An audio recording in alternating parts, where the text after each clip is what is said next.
السلام علیکم ورحمۃ اللہ وبرکاتہ۔ نحمدہ و نصلی علی رسول الکریم، اما بعد فاعوذ باللہ من الشیطان الرجیم۔ دارالحدیث القاہرہ کا جو نسخہ میرے پاس ہے فرید عبدالعزیز الجندی کی تحقیق کے ساتھ، اس کے اندر ہے کتاب الوضو پر ہمیں صفحہ نمبر 40، المجلد الاول، بدایۃ المجتہد و نہایۃ المقتصد، الباب الرابع، چوتھا باب آج ہم شروع کریں گے۔ فی نواقص الوضو، وضو کے ٹوٹنے، نواقصات کے حوالے سے کہ کن کن چیزوں سے وضو ٹوٹتا ہے۔ والاصل فی ھذا الباب قولہ تعالی، وہ کہتے ہیں کہ اس باب میں اصل کیا ہے، یعنی what is the basic premise جہاں سے ہم نے نواقص وضو کا کانسیپٹ پراپت کیا ہے، حاصل کیا ہے، وہ ہے اللہ تعالیٰ کا یہ قول جو سورہ مائدہ آیت نمبر 6 میں آئے۔ یعنی آپ کو یہ بات کہاں سے پتہ چلی کہ وضو ٹوٹتا بھی ہے؟ ایک بار وضو کر لیا وہ جیون بھر چلتا رہے گا۔ بعد اعوذ باللہ من الشیطان الرجیم۔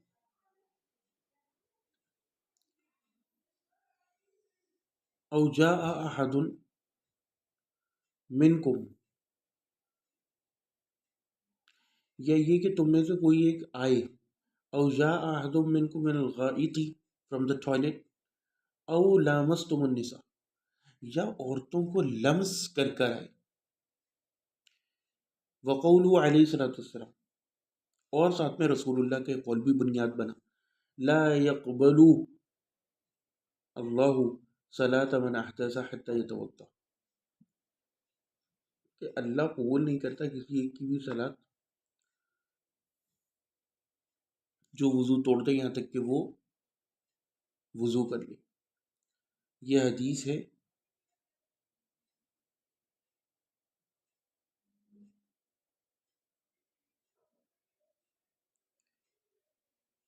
یعنی یہ مسئلہ گزرا ہے کچھ حدیث میں، ان میں سے ایک حدیث ہے جس میں البول والغائط، بول عربی میں کہتے ہیں پیشاب کو اور غائط پخانے کو، اور پھر وہ ٹوائلٹ اور اس کے لیے بھی استعمال ہوتا ہے۔ اور اصلی لفظ غطا ہم نے تفسیر طرفی میں پڑھا تھا کہ ڈھکنے کے معنی میں، کیونکہ ٹوائلٹ میں جا کے بندہ اپنے آپ کو ڈھک لیتا ہے پخانہ کرنے سے پہلے۔ تقدم فی حدیث سفیان فی المسح علی الخفین المسئلہ الخامسہ، مسئلہ خامسہ کے اندر مسح علی الخفین کے مسئلے میں حدیث سفیان میں یہ مسئلہ گزرا ہے، وہ صحیح، اور یہ حدیث صحیح ہے۔ الریح، ہوا سے بھی وضو ٹوٹتا ہے۔ ورد من حدیث ابی ہریرہ مرفوعا، ابو ہریرہ کی مرفوع حدیث کے اندر روایت ہے لا وضوء الا من صوت او ریح، کہ وضو نہیں ہے سوائے یہ کہ آواز سنی جائے یا کوئی ہوا۔ صحیح رواہ ابن ماجہ و صححہ البانی فی صحیح ابن ماجہ۔ المیزی، اسی طرح مزی سے بھی جو ہے وہ وضو ٹوٹتا ہے۔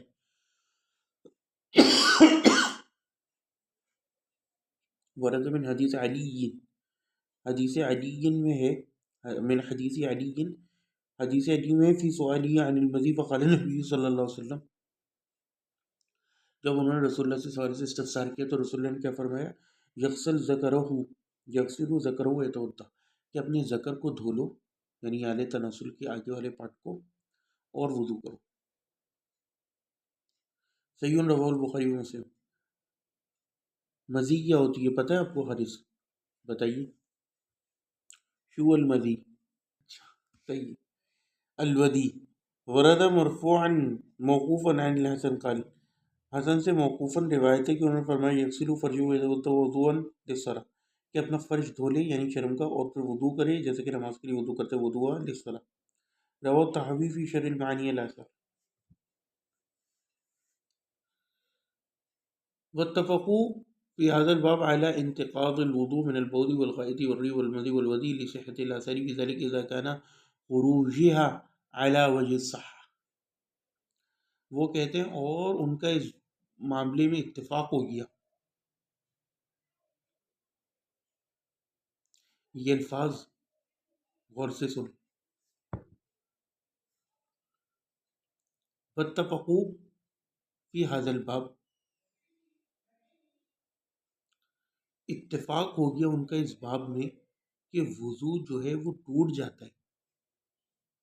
غور سے سننا شروع کیے الفاظ، پیشاب سے، پخانے سے، ہوا سے، مزی سے، ودی سے، لصحت الاثاری فی ذلک، کیونکہ اس معاملے میں جو آثار ہیں ان کی صحت صحیح ہے، اذا کان خروجها علی وجہ الصحہ، اگر ان چیزوں کا اخراج صحیح اور سالم حالت میں ہو، یعنی کہ اگر کوئی بندہ بیمار ہوگا نا، کسی بیماری کی وجہ سے چیزیں نکلے، تو وہ پھر عند اللہ معذور ہے، پھر نہیں ٹوٹے گا.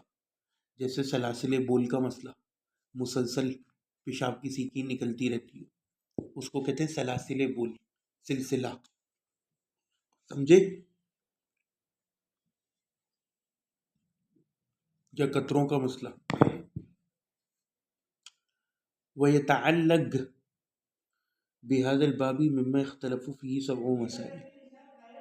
سبع مسائل. وہ کہتے ہیں اور اس باب کے ساتھ متعلق ہیں، لٹکے ہوئے ہیں، جن میں اختلاف ہوا ہے 7 مسائل.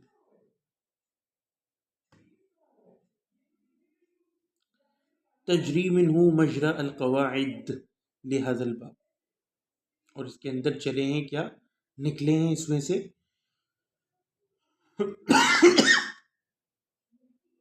اس باب میں مجرى القواعد، یعنی کہ قواعد کے یہ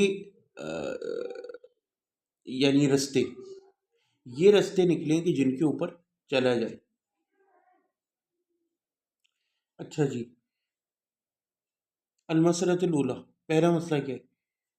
اختلف العلماء الامثال فی انتقاد الوضوء مما یخرج من الجسد من النجس علی ثلاث مسائل. وہ کہتے ہیں کہ تمام علماء امثال یعنی ممالک کے علماء کا اختلاف ہوا کہ وضو کس چیز سے ٹوٹتا ہے جو جسم میں سے نکلے اور وہ نجس ہو، 3 مذاہب کے اوپر. فاعتبر قوم فی ذلک الخارج وحده من ای موضع خرج، تو کہتے ایک قوم نے تو یہ کہا کہ بھائی اصلاً یہ دیکھا جائے گا کہ کیا چیز نکل رہی ہے، ہاں وہ کہیں سے بھی نکلے. وعلی ای جہہ خرج، اور خواہ وہ کسی بھی جہت سے نکلے. وہ ابو حنیفہ و اصحابہ والثوری و احمد و جمع لهم من الصحابہ والسلام، اور یہ کون ہے؟ امام ابو حنیفہ اور ان کے صاحب امام سفیان ثوری، احمد اور ایک جماعت، اور یہ صحابہ اور سلف میں بھی تھی. وقالو، ان لوگوں نے کہا کل نجاسہ تسیل من الجسد، کہ ہر نجاست جو بہہ کر نکلے، رس کر نکلے جسم میں سے، وتخرج منہ یجب منہا الوضوء کالدم،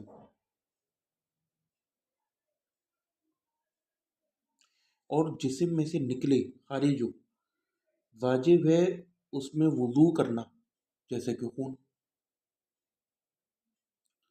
والرعاف الکثیر والفسد، اسی طرح فسد یعنی جو پہلے زمانے میں جو ہے نا کانٹے وغیرہ لگا کے خون نکلتا تھا، فاسد خون اسے کہتے ہیں. والرعاف، اور رعاف یعنی کہ نصیر پھوٹنا کسی کی بہت زیادہ،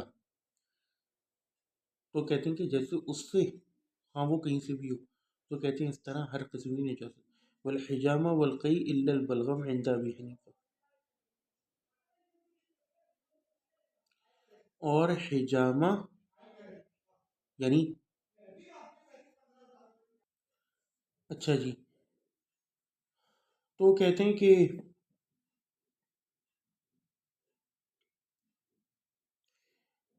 رعاف کثیر اور حجامہ اور قے یعنی الٹی، اس سب سے وضو ٹوٹ جاتا ہے سوائے بلغم کے، امام ابو، اور وہ بھی امام ابو حنیفہ کے نزدیک. وقال ابو یوسف بن اصحاب ابی حنیفہ کے، اور ابو یوسف نے جو کہ امام ابو حنیفہ کے اصحاب میں سے، انہوں نے کہا انه اذا ملا الفم ففيه الوضوء ولم يعتبر احد من هؤلاء اليسير من الدم الا مجاهد. ابو یوسف نے یہ کہا کہ اگر تو الٹی سے پورا منہ بھر جائے نا تب تو اس سے وضو ٹوٹے گا، ورنہ نہیں. اور ان میں سے کسی ایک نے بھی خون کے کم ہونے کا اعتبار نہیں کیا سوائے مجاہد کے، یعنی انہوں نے کہا کہ کم نکلے زیادہ نکلے، اصل یہ کہ خون نکلا وضو گیا. واعتبر قوم آخر المخرجین، جبکہ ایک دوسری قوم جو ہے اس نے کیا کہتے ہیں کس چیز کا اعتبار کیا، انہوں نے کہا کہ ہم مخرج کا اعتبار کریں گے، یعنی کہ جو چیز نکلی ہے نجس وہ نکلی کہاں سے، کچھ خاص پوائنٹس ہے باڈی میں جہاں سے نکلے گی تو وہ نجس شمار ہوگی ورنہ وضو نہیں ٹوٹے گا اگر کہیں اور سے نکلے. الذکر والدبر، ذکر یعنی اعلی تناسل آگے کی شرم کا اور دبر پیچھے کی. وقالو ان لوگوں نے کہا کلو ما خرج من هذین السبیلین، ہر وہ چیز چاہے کوئی بھی چیز ہو، پیشاب ہو، پوٹی ہو، پانی ہو، مزی ہو، کوئی ذرا سی پس ہو، جو کچھ ان دو سبیلوں سے رستوں سے نکلا، فهو ناقص للوضوء من ای شیء خرج من دم، وہ ناقص ہوگا وضو کے لیے چاہے کوئی بھی چیز نکلے، من دمن اور خون میں سے ہو، او حسن حس ہو، او بلغمن حسن یعنی چھوٹے سے نا پتھری ٹائپ کی. یہ ہم نے المغنی میں بھی مسئلہ پڑھا تھا کہ کیا ایک بندے کے جو ہے وہ پتھری نکلے پیشاب کی جگہ سے ایسی، او بلغم یا بلغم والا ای وجہ خرجہ، یا کسی بھی صورت وہ نکلتا ہے، کہنا خروجی علی سبیل سیاح او علی سبیل المقت، اور ساتھ میں انہوں نے یہ بھی کہا کہ کسی بھی وجہ سے نکلے. یہ امپورٹنٹ پوائنٹ ہے سروش حیدر، کہنا خروجی علی سبیل الصحہ او علی سبیل المقت، خواہ وہ صحت کی حالت میں نکلے یا مرض کی حالت میں نکلے. انہوں نے کہا بھائی ٹوٹے گا. وممن قال بهذا القول الشافعی واصحابہ، اور جن لوگوں نے بات کی وہ کون تھے، امام شافعی اور ان کے اصحاب، وہ محمد بن حکم اصحاب مالک، اور محمد بن حکم اصحاب مالک میں سے. واعتبر قوم آخرون الخارج والمخرج والصفہ الخروج، اور ایک قوم وہ تھی جس نے کہا کہ ہم یہ دیکھیں گے کہ جو نکلا ہے وہ کیا ہے، کس رستے سے نکلا ہے یہ بھی دیکھیں گے، وصفت الخروج، اور صفت خروج بھی دیکھیں گے کہ کس طرح نکلا ہے. فقالو تو انہوں نے کہا کلو ما خرج من السبیلین مما ہوا معتاد خروجہ، کہ ہر وہ چیز جو ان دو رستوں سے نکلی آگے اور پیچھے کی شرمگاہ سے اور اس کا نکلنا کامن ہو، وہ البول والغیط، اور وہ پیشاب اور پخانے، والمزی والودی والریح، مزی اور ودی اور ریح، اذا کان خروج علی وجہ صحہ، اگر تو یہ صحت کی اعتبار سے نکلے، یہ آگے صفت خروج، فهو ينقض الوضوء فلم يروا في الدم،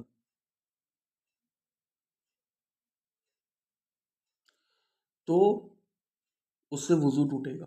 فلم یرو فی الدم، اور انہوں نے کہا کہ خون میں، والحصہ اور پتری، والبول اور پیشاب میں کوئی وضو نہیں، بلا فی السلس،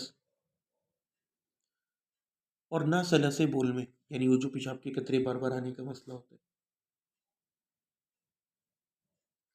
وممن قال بهذا القول مالک وجل اصحابہ، اور اس قول کے قائلین کون تھے، امام اعظم امام مالک رحمہ اللہ اور ان کے اصحاب. کتنا زبردست، دیکھو تمام چیزوں کو ملا کے. والسبب في اختلافهم انه لما اجمع المسلمون على انتقاد الوضوء،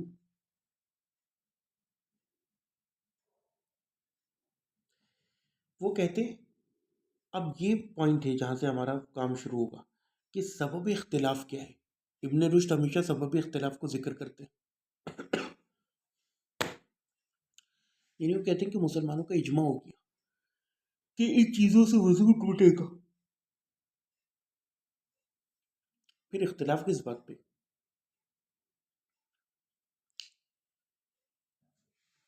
مما یخرج من سبیلین من غائط و بول وریح و مزید ظاہر الکتاب ولتظاہر الاثار بذلك تطرق الى ذلك ثلاثة احتمالات احدها.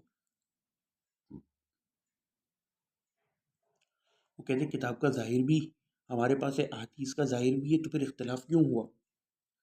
وہ کہتے ہیں کیونکہ تین احتمال نکل رہی تھی یہاں پہ، پاسبلٹیز. تطرق الى ذلك ثلاثة احتمالات احدها، ان میں سے ایک کیا ہے، أن يكون الحكم إنما علق بعيان هذه الأشياء فقط المتفق عليها على ما رواه مالك رحمه الله.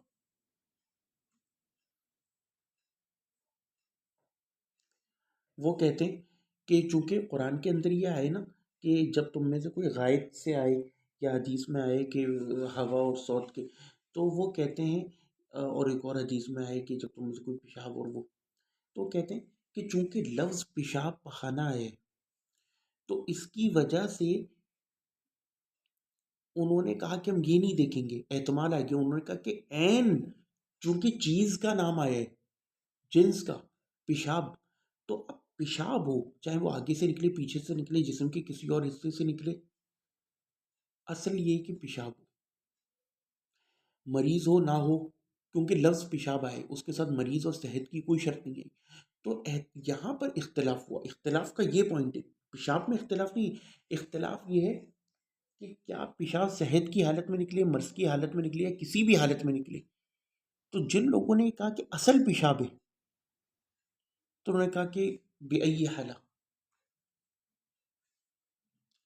جو امام مالک وغیرہ نے سمجھا رحمہ اللہ تعالیٰ. الاحتمال الثانی، دوسرا احتمال کیا ہے، دوسری پاسبلٹی جو یہاں سے نکلتی ہے، ان یکون الحکم انما علق بهذه من جهة انها انجاس خارجه من البدن لكون الوضوء طهارة والطهارة انما يوصف بها النجس. وہ کہتے ہیں دوسرا احتمال یہ ہے کہ ان لوگوں نے کہا کہ اصل بتانا یہ مقصود تھا کہ کوئی بھی گندی چیز جو جسم سے نکلے، جیسے پیشاب پخانہ گندا ہے تو اب خون یا اور دیگر کوئی بھی چیز نکلے جسم میں کہیں سے بھی، اسی لیے امام ابو حنیفہ وغیرہ نے ان لوگوں نے یہ کہا کہ بلغم اور الٹی کو بھی انہوں نے اس میں شمار کیا، کیونکہ انہوں نے کہا کہ ہم نے یہ نہیں دیکھنا کہاں سے نکلنا ہے، اصل یہ چیز دیکھنا ہے کیا چیز نکل رہی ہے. تو انہوں نے کہا کہ جو بدن سے نجاست خارج ہو ہم نے اسے دیکھنا ہے، لیکن انہیں وضو طہارت، کیونکہ وضو طہارت ہے اور طہارت جو ہے اس پہ نجاست اثر انداز ہوتی ہے. والاحتمال الثالث، تیسرا احتمال کیا ہے، ان یکون الحکم، ان یکون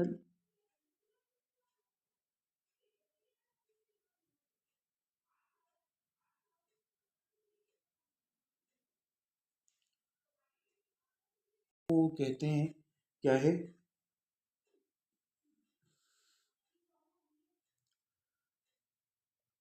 ان یکون الحکم ایضا انما علق بها من جہتی انها خارجۃ من هذین السبیلین.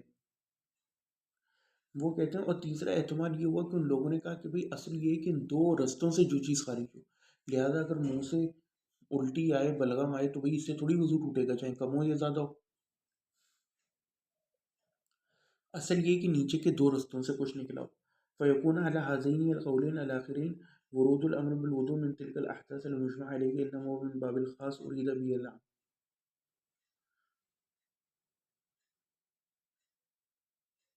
ويكون عند مالك وصحابه انه هو من باب الخاص المحمول على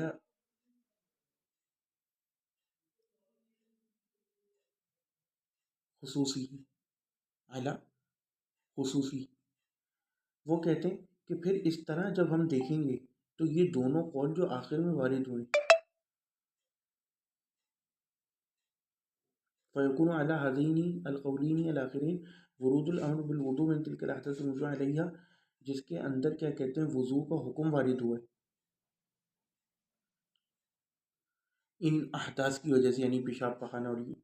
تو پھر اس کو ہم کس معنی میں دیکھیں گے اگر ہم ان دو احتمالات کی نظر میں دیکھیں، یعنی ایک احتمال تو یہ، دوسرا والا کہ تعلق جو ہے وہ اصلاً اس چیز سے نجاست سے، اور دوسرا یہ کہ ان دو سبیلین سے کچھ خارج ہو، تو کہتے ہیں کہ یہ پھر باب الخاص اریدہ بھی العام سے آئے گا، یعنی کہ کچھ خاص چیزوں کا ذکر کیا گیا لیکن اس سے مراد کیا ہے، عام. یعنی ایک دو چیزیں پیشاب پخانہ بول دیے گئے لیکن اس سے مراد کیا ہے کہ ہر وہ چیز جو نجس ہو، کیونکہ انہوں نے کیا کہا دوسرے احتمال والوں نے کہ نجس اصل مراد ہے، اور دوسرا یہ کہ دو سبیلین سے بھی جو نکلے تو وہ بھی وہی بات ہو گئی کہ مراد یہ دو سبیلین لیے گئے کہ آگے اور پیچھے کا مخرج، لیکن اب اس سے بلغم نکلے خون نکلے کچھ بھی نکلے اصل چیز کیا ہے، ٹوٹ جائے گا. تو دو خاص چیزوں کا نام لے کے اریدہ بھی العام. اور امام مالک اور ان کے اصحاب کے نزدیک کیا ہوا، انما هو من باب الخاص المحمول علی خصوصی. امام مالک اور ان کے اصحاب کے نزدیک خاص باب سے ہے، اور اس محمول اعلی خصوصی، اور ہیں بھی خاص چیزیں مراد. سمجھے؟ یہ بہت امپورٹنٹ ہے پوائنٹ. سمجھے کتنی امپورٹنٹ بات ہے؟ یعنی خاص دو جگہوں کا نام لیا گیا یا نجاستوں کا، اور اس سے مراد بھی وہی خاص چیز ہے. یہ نہیں کہ کوئی پتری نکل آئی یا بلغم نکل آئی یا منہ سے کچھ، تو اس سے نہیں ٹوٹے گا. یہ ہوتا ہے فقہ، جس کو ہم کور کرنا چاہتے ہیں. اب پتہ نہیں حارث نے کتنا سنا ہے اور اسے کتنا مزہ آئے. فشافعی، جہاں تک امام شافعی کا تعلق ہے، وہ ابو حنیفہ اتفقا علی ان الامر بها هو من باب الخاص اريد به. وہ کہتے ہیں کہ جہاں تک امام شافعی اور امام ابو حنیفہ کا تعلق ہے، سمجھے، جو ہم نے ابھی اوپر پڑھا، تو ان کے نزدیک مراد کیا ہے؟ یہ معاملہ باب خاص میں سے ہے جس سے عموم مراد لیے گی. واختلف ای عام هو الذي قصد به.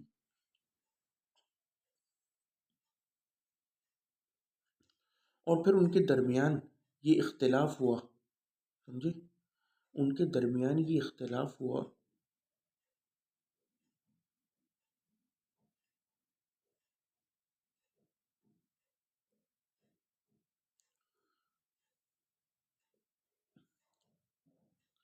کہ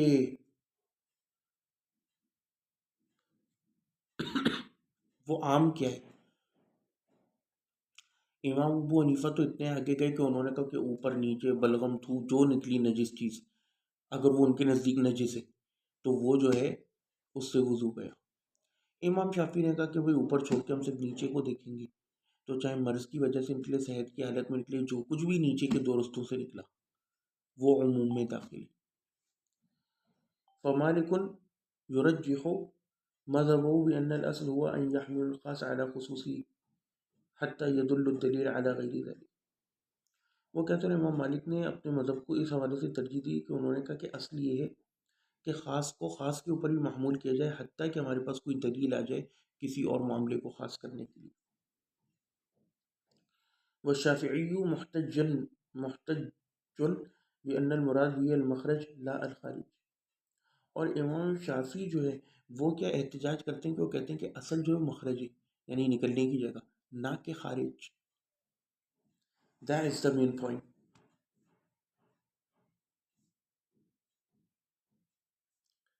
سمجھ رہے ہو؟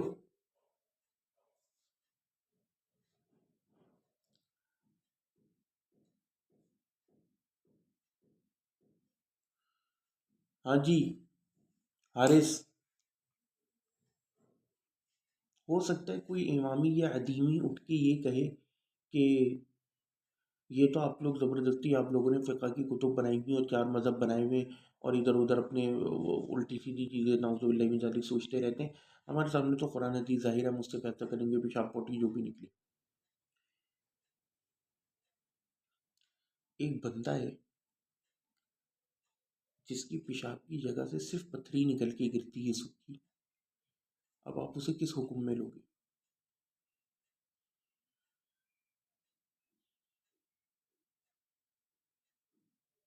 بتاؤ کس حدیث میں یہ مسئلہ ہے؟ اسی طرح السریٹو کولائٹس کے پیشنٹس جن کے اندر پخانے کی جگہ سے صرف خون نکلتا ہے، بتاؤ کیا کرو گے؟ اسی طرح کچھ عورتیں ہوتی ہیں ان کے اندر فسٹولا ڈیولپ ہو جاتا ہے اور ان کی پیشاب کی جگہ سے یا جمع کرنے کی جگہ سے، یعنی اندام نہانی سے، فرج میں سے ہوا نکلنے لگتی ہے، کیونکہ وہ پخانے کی نالی کے ساتھ ایک کنیکشن فارم ہو جاتا ہے. اب آپ کیا کہو گے کہ اس کا وضو نہیں ٹوٹا؟ دکھاؤ حدیث کے اندر مسئلہ. نہیں دکھا سکتے. یہ سارے مسائل ہیں. یہاں پہ پھر یہ احتمالات کام آتے ہیں کہ آپ کو اصول متعین کرنا پڑتا ہے کہ اصول کیا ہے. مخرج اصول ہے، نجاست اصول ہے، کیا ہے؟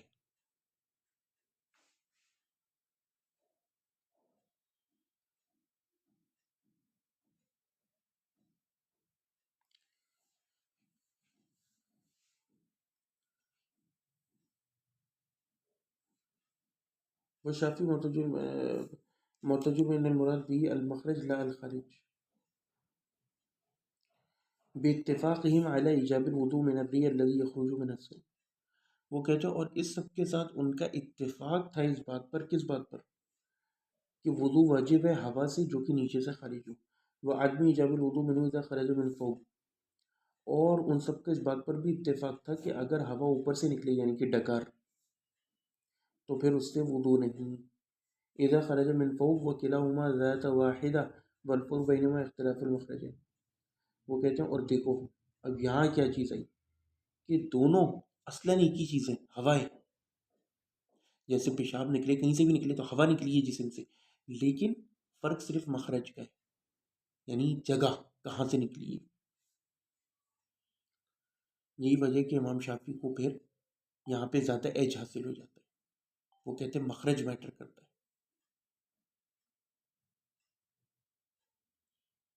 اب جو احناف جو نجس نجس کرتے ہیں تو پھر سوال یہ پیدا ہوتا ہے کہ نیچے سے نکلنے والی ہوا کیا نجس ہوتی ہے اور اوپر والی پاک ہوتی ہے؟ اس کی کیا دلیل ہے؟ پھر آپ ڈکار نکلنے پر بھی وضو مانو. یہاں پہ حنفی مذہب میں مسئلہ آ جاتا ہے. سمجھے سروش حیدر؟ یہ ہے مزے کا پوائنٹ. احناف یہ کہتے ہیں نا کہ بھئی نجس چیز چاہے کہیں سے بھی نکلے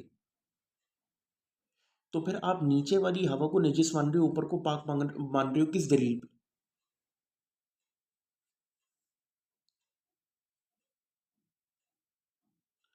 اگر تو آپ کو بو، تو میں آپ کو کئی بار نیچے کی ہوا ایسی دکھا دوں گا کہ اس میں بو نہیں ہوتی، اور اوپر والی اتنی کچھ لوگوں کی سڑی ہوئی ہوتی ہے کہ یار کیا بندہ بولے.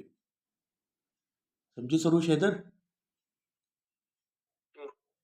رسول اللہ نے تو پیاز اور گارلک کھا کے بندہ جو ہے سوم اس کو منع فرمایا مسجد میں آنے سے کہ اس کے منہ کی بو اتنی خراب ہو جاتی ہے.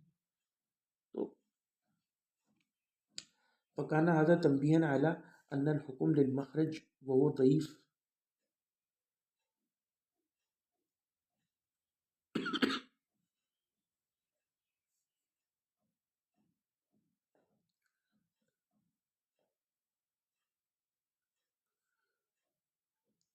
اب یہ جو بات بیان کر رہے ہیں تھوڑی وہی چلو آگے آ رہی ہے، لیکن میں نے اس کو بیان کر دیا، لیکن انہوں نے اس کو الگ طریقے سے بیان کیا. انہوں نے کہا ہے کہ فکانا حضرت تنبیہا علی ان الحکم للمخرج وهو ضعیف، کہ مخرج کا حکم کرنا یہ ضعیف ہے، یعنی امام شافعی کا. وهو ضعیف لان الریحین مختلفان فی الصفہ والرائحہ، کیونکہ دونوں جو ہوا نکلی ہیں اوپر اور نیچے سے جو مختلف ہوتی ہے اپنی صفت اور رائحہ یعنی بو میں. لیکن میں نے آپ کو بتایا کہ کبھی کبھار ڈکار ایسی نکلتی ہے کہ اس کے اندر بڑی گندی بو ہوتی ہے، اور نیچے سے ہوا ایسی نکلتی ہے کہ اس میں بالکل بو نہیں ہوتی. اب کیا کرو گے آپ؟ پوائنٹ سمجھے؟ وابو حنیفہ یحتج لان المقصود ذلك هو الخارج النجس يكون النجاسة موصلة بطهارته. وہ کہتے ہیں اور ابو حنیفہ نے یہ احتجاج کیا کہ اصل مقصود جو ہے نا وہ یہ ہے کہ جو خارج ہوا ہے اسے دیکھا جائے گا، نہ کہ مخرج کو، کہ کیا وہ نجس ہے. یقون نجاسہ مؤثر، کیونکہ نجاست جو ہے وہ مؤثر ہوتی ہے طہارت میں. وہذه الطہارہ وان كانت طہارۃ حکمیہ فإن فيها شبها من الطہارہ المعنویہ. وہ کہتے ہیں اور گو کہ طہارت حکمیہ ہے لیکن اس کے اندر شبیہ ہے طہارت معنوی کی. آنی میری مراد ہے طہارت النجس، یعنی طہارت نجس کے حوالے سے، کسی نجس چیز کو صاف کرنے کے حوالے سے.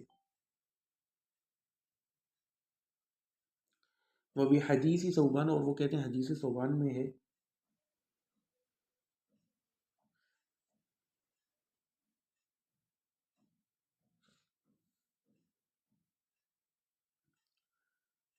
کہ ان رسول اللہ صلی اللہ علیہ وسلم قاء فتوضا، کہ رسول اللہ صلی اللہ علیہ وسلم نے قے الٹی کری اور پھر وضو کیا. اب یہ حدیث ہے ترمذی میں، اور امام ترمذی نے فرمایا اصحو شیء فی ھذا الباب، کہ اس باب میں سب سے صحیح چیز یہ اس بات کی دلیل نہیں ہے کہ یہ روایت صحیح ہے یا وہ اس کی تصدیق کر رہے ہیں. یہ علم حدیث میں معروف بات ہے. دوسرا یہ کہ شیخ مصطفی الدین نے بھی اس کی تدیس کی اور کہا ہے کہ اس میں اضطراب ہے، فی اضطراب. اور ترمذی میں اس کا نمبر ہے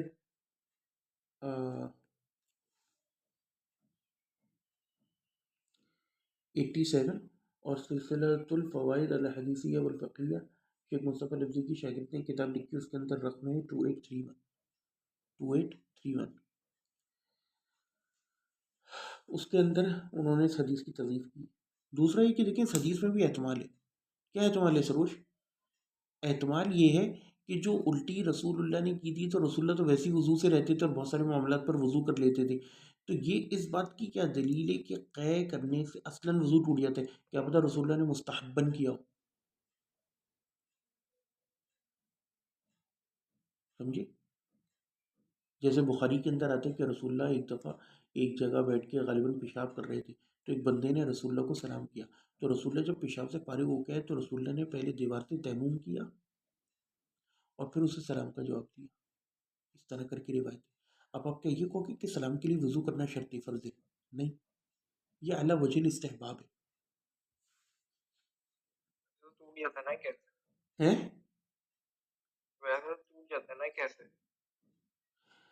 نہیں،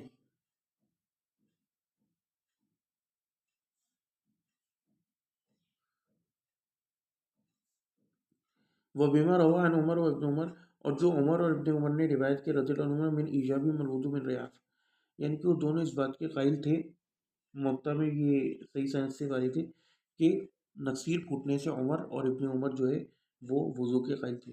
وہ بیمار ہوا، اب دیکھیے یہاں پہ وہ یہ بتانا چاہ رہے ہیں کہ اصل جو ہے نا وہ یہ ہے کہ مخرج نہیں بلکہ نجس چیز کو دیکھا جائے گا کہ وہ کہاں سے نکل رہی ہے۔ اب اس میں پہلی روایت تو جو قے والی وہ ہم نے بتایا کہ وہ تو اس میں پرابلم ہے۔ دوسری جو ہے ابن عمر اور ان کے ابا کا عمل، والد صاحب کا، وہ تھوڑی دلیل بن سکتا ہے ریاف کے معاملے میں، کیونکہ ہم نے موطا میں ریاف کا بھی مسئلہ پڑھا تھا کہ کیا ہے۔ وَبِمَا رَوَى مِنْ أَمْرِهِ صلی اللہ علیہ وسلم مستحض بالوضوء لكل صلاة، اور یہ کہ رسول اللہ نے مستحضہ عورت کو وضو کا حکم دیا نماز کے لیے، کیونکہ اس کے نیچے سے نکلتا رہتا ہے، یعنی کہ ہر بار نکلے گا تو ٹوٹے گا، تو ہر نماز کے لیے لوگ وضو کریں، لیکن اس میں احتمال ہے۔ احتمال کیا ہے کہ روایتی ضعیف لکلی صلاح کے الفاظ، ایک اور مسئلہ آ گیا، سمجھے بھائی؟ اب دیکھو یہ ساری چیزیں دیکھنا پڑتی ہیں۔ فَكَانَ الْمَفْهُومُ مِنْ هَذَا كُلُّهُ عِنْدَ أَبِي حنیفہ الخارج النجس، اب آپ دیکھ رہے ہو کہ پوری حدیث ہے، یہ آخر میں لکلی صلاح کے جو ضعیف الفاظ ہے، شاذ الفاظ، اس کو اپنانے اور صحیح ماننے کی وجہ سے پورا مذہب چینج ہو گیا۔ ایسے مذاہب میں اختلاف ہوتا ہے، تو کہتے ہیں کہ ان سب کو جب ہم سامنے رکھتے ہیں تو مفہوم جو ہوتا ہے وہ ابو حنیفہ کے نزدیک یہ بنتا ہے الخارج النجس، کہ اصل ہم نجاست کو دیکھیں گے جو نکلی۔ وإنما اتفق الشافعي وأبو حنيفة على إيجاب الوضوء من الإحداث المتفق عليه وإن خرجت على جهة المرضي لأمره بالوضوء عند كل صلاة مستحب، وہ کہتے ہیں اور ابو حنیفہ اور شافعی کا اتفاق ہوا اس بات پر کہ وضو واجب ہو جاتا ہے ان چیزوں سے جن کے حدث ہونے پر اجماع ہے، جیسے خون، پیشاب، ہاں وہ مرض کی حالت میں بھی نکلی تو ٹوٹ جائے گا، وضو کرنا پڑے گا، کیونکہ رسول اللہ نے حکم دیا اس عورت کو جس کو استحاضہ کی بیماری کی، بار بار خون آنے کی، بچے پیدا کرنے والی جگہ سے، رسول اللہ نے اس کو حکم دیا نماز کے وضو کرنے کی، اور استحاضہ جو ہے وہ مرض ہے۔ لیکن مسئلہ کیا ہے، استحاضہ کی تمام احادیث جن میں یہ لکلی صلاح کے الفاظ میں ضعیف ہے، سمجھے سروش حیدر؟ یہاں دیکھیے مسئلہ آ جاتا ہے، یہاں مسئلہ آ جاتا ہے، کتنا بڑا مسئلہ آ گیا۔ وَأَمَّا مَالِكٌ فَرَأَى أَنَّ الْمَرْضَ لَهُ هُنَا تَحْسِينٌ فِي الرُّخْصَةِ، جبکہ امام اعظم امام مالک رحمہ اللہ نے کیا کہا کہ مرض جو ہے، یہ جو عرب عالم نے مسئلہ بیان کیا تھا نا، میں نے آپ کو 2 سال پہلے بتایا تھا غالباً، یا 1.5 سال پہلے، سلس بول کا مسئلہ، وہ اسی مالکی مسئلے سے ماخوذ ہے کہ کوئی آپ نے سلس بول میں بار بار وضو کرنے کی ضرورت نہیں ہے۔ اگر سلس بول کا مسئلہ ہے اور آپ نے ایک بار، اب دیکھو یہ ہم نے 1.5 2 صفحات پڑھے ہیں لیکن 35 منٹ ہو گئے کیونکہ کتنے سارے مسائل بیچ میں آ جاتے ہیں۔ اب دیکھو سلس بول کا مسئلہ کیا، سلس بول کا کسی کو مرض ہے اور اس نے ایک بار استبرا من البول کر کے وضو کر لیا، اب اس بیماری کے علاوہ کسی اور وجہ سے اگر اس کا وضو ٹوٹے گا، یعنی کوئی اور کام ہوگا، پیشاب پوٹی یا کچھ اور، یا ہوا نکلنا یا سو جانا، تو اس کا وضو ٹوٹے گا، لیکن اس مرض کی وجہ سے نہیں ٹوٹے گا، اس مرض کے علاوہ کسی اور چیز سے ٹوٹے گا۔ جب تک یہ مرض جاری رہتا ہے اس کا وضو اس مرض سے نہیں ٹوٹے گا، ایک بار اس نے وضو کر لیا. ہاں اس کے علاوہ کسی اور چیز سے ٹوٹ جائے گا اگر کرے. یعنی سلس بول کا ایک بندہ ہے، اب یہ نہیں کہ وہ بعد میں ہوا خارج کرے تو آپ کو کہ ابھی بھی وضو نہیں ٹوٹا، نہیں، ہوا خارج کرنے سے ٹوٹ گیا، پھر اسے پھر سے وضو کرنا پڑے گا. لیکن ہاں سلس بول کی وجہ سے نہ وہ ناپاک ہوگا اس کا کپڑا، نہ اس کا وضو ٹوٹے گا، اور نہ اسے ہر نماز کے لیے الگ وضو کرنے کی ضرورت ہے. اگر اس نے نماز کے لیے وضو کیا اور دوسری نماز کا وقت ہو گیا اور بیچ میں نہ اس نے ہوا خارج کری، نہ پخانہ کیا، نہ پیشاب کیا، نہ سویا، نہ مزی نکلی نہ ودی نکلی، صرف پیشاب کے قطرے نکلتے رہے، تو وہ اسی وضو سے انہی کپڑوں میں نماز پڑھ سکتا ہے، اگلی اسے وضو کرنے کی اور پاکی پراپت کرنے کی ضرورت ہے. یہ مسئلہ سمجھے؟ وَأَمَّا ہاں مَالِكٌ. لیکن ہر ہاں نماز کے لیے وضو نہیں کرنا پڑے گا. نہیں، یہی تو بتا رہا ہوں، تو تبھی تو آسانی ہے، ورنہ تو آپ کا جیون حرام ہو جائے. یہ کس کا قول ہے ائمہ میں سے، کس کس کا مذہب ہے؟ امام اعظم امام مالک کا صرف. صحیح. اذان ہو جائے، اذان کا جواب دے دیں. تو اپنے امام مالک کا مذہب بیان کر دیتا ہوں کہ رعاف یعنی کہ نکسیر پھوٹنے پر امام مالک اس بات کے قائل نہیں تھے کہ وضو ٹوٹے.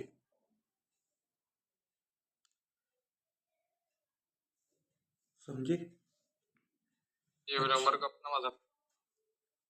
ان کا بھی بیسکلی سید ابن مسیب وغیرہ کا، ہاں وہ تو بہت سارے معاملات میں احتیاط کرتے تھے، وہ تو شرمگاہ کو چھونے سے بھی وضو کے قائل تھے.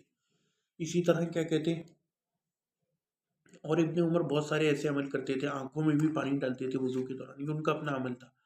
اور سعید بن مسیب کی جو روایت آئی، اب دیکھیں موقع میں دو روایتیں آئی ہیں. ایک طرف یہ ہے کہ سعید بن مسیب کا خون نکلا تو گئے انہوں نے وضو کیا، دوسری روایت میں ہے کہ انہوں نے وضو نہیں کیا. تو اس سے مراد یہی کہ اگر بہت زیادہ خون نکلے تو اس کو دھونے گئے، اصلاً وضو نہیں، کیونکہ وہاں پہ غسلہ کے الفاظ بھی ہیں. تو یہ ساری روایتیں جمع کر کے یہی پتہ چلتا ہے. وَمَا مالک فرا ان المرد ہاہنا تاثیر فی الرخصہ. وہ کہتے ہیں کہ جہاں تک امام مالک نے فرمایا کہ انہوں نے پھر کہا کہ اس میں جو ہے نا مرض کی تاثیر ہے رخصت میں، رخصت دینے میں، قیاساً ایضاً من ان المستحاضہ لم تؤمر الا بغسل فقط. اور انہوں نے دلیل کیا بنایا کہ دیکھو مستحاضہ کو بھی تو آخر کہا کیا کہ ایک دفعہ غسل کر کے پھر باقی بار بار اس نے غسل نہیں کرنا.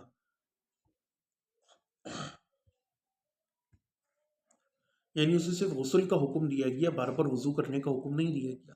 وذالک ان حدیث فاطمہ بنت ابی حبیش هذا متفق علی صحتی.